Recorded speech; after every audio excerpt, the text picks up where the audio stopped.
Assalamualaikum warahmatullahi wabarakatuh. Perkenalkan, nama saya Eka Tresia Dia Agustin dengan NIM 2384. Di sini saya akan menjelaskan terkait rangkuman dari materi PMK nomor 15 tahun 2025, di mana yang pertama ada ketentuan umum pemeriksaan pajak. Pemeriksaan pajak merupakan serangkaian kegiatan yang dilakukan oleh DJP untuk menghimpun dan mengolah data, keterangan, serta bukti yang relevan dalam rangka menilai kebenaran pemenuhan kewajiban perpajakan seorang wajib pajak. Seluruh proses ini dilakukan secara objektif dan profesional berdasarkan standar pemeriksaan yang telah ditetapkan. Pemeriksaan dilakukan oleh pemeriksa pajak, yaitu pegawai negeri sipil DJP atau tenaga ahli yang mendapat mandat resmi dari Direktur Jenderal Pajak.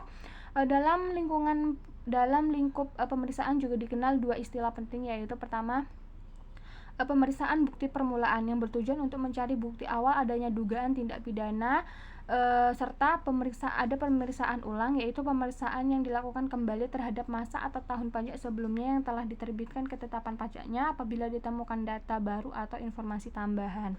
Kemudian yang kedua ada kewenangan, tujuan, tipe, ruang lingkup, dan kriteria pemeriksaan. DJP memiliki kewenangan untuk melaksanakan pemeriksaan sebagaimana diatur dalam Ketentuan Perpajakan. Pemeriksaan dilakukan untuk dua tujuan utama, yaitu yang pertama untuk menguji tingkat kepatuhan pemenuhan kewajiban perpajakan wajib pajak, dan yang kedua melaksanakan tujuan lain dalam menjalankan ketentuan perpajakannya. Misalnya, penyelesaian keberatan, penagihan pajak, pengujian fasilitas perpajakan, pertukaran informasi internasional, dan sebagainya. Ruang lingkup pemeriksaan ini bersifat fleksibel. Pemeriksaan dapat mencakup satu atau beberapa jenis pajak, satu atau beberapa masa pajak, bagian tahun, atau objek PBB. Tergantung kebutuhan pemeriksaan. Terdapat 3 tipe pemeriksaan, yaitu pemeriksaan lengkap, di mana meliputi seluruh pos SPT secara menyeluruh. Kemudian ada yang terfokus, hanya pos-pos yang tertentu untuk diuji secara mendalam, dan pemeriksaan spesifik itu pemeriksaan yang sederhana. Kemudian kriteria penentuan suatu wajib pajak perlu diperiksa, diantaranya adalah adanya pengajuan restitusi, penyampaian SPT lebih bayar atau kurang, adanya data konkret yang menunjukkan pajak ini kurang bayar, WP terpilih berdasarkan profil resiko, perubahan metode pembukaan atau tahun buku, hingga aktivitas korporasi seperti merger atau likuidasi.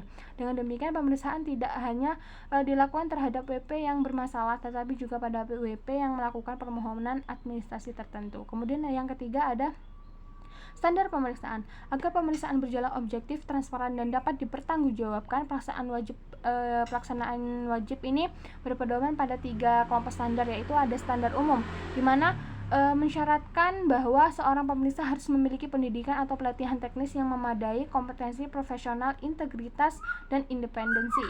Kemudian yang kedua ada standar pelaksanaan, di mana mengatur prosedur pelaksanaan pemeriksaan mulai dari perencanaan, pelaksanaan pengujian, menggunakan metode dan teknik pemeriksaan yang relevan, hingga pengumpulan bukti yang kuat serta sesuai dengan perpajakan. Pemeriksaan dapat dilakukan di kantor DJP maupun di lokasi kegiatan wajib pajak.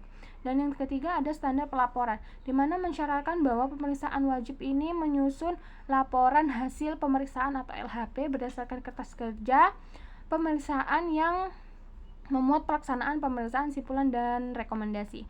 Dengan adanya standar ini, proses pemeriksaan tidak dapat berorientasi pada hasil koreksi, namun juga mengutamakan profesionalitas, akuntabilitas, dan objektif pemeriksaan pajak. Kemudian yang keempat yaitu jangka waktu pemeriksaan. Dalam PMK nomor 15 tahun 2025 mengatur jangka waktu pemeriksaan secara ketat untuk mencegah pemeriksaan berjalan itu terlalu lama dan menimbulkan ketidakpastian bagi wajib pajak. Jangka waktu dibagi 2, yaitu jangka waktu pengujian dan jangka waktu pembahasan akhir serta pelaporan.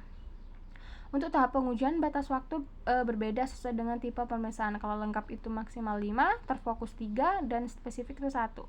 Tahap pengujian dihitung sejak surat pemberitahuan pemeriksaan disampaikan hingga diterbitkannya SPHP.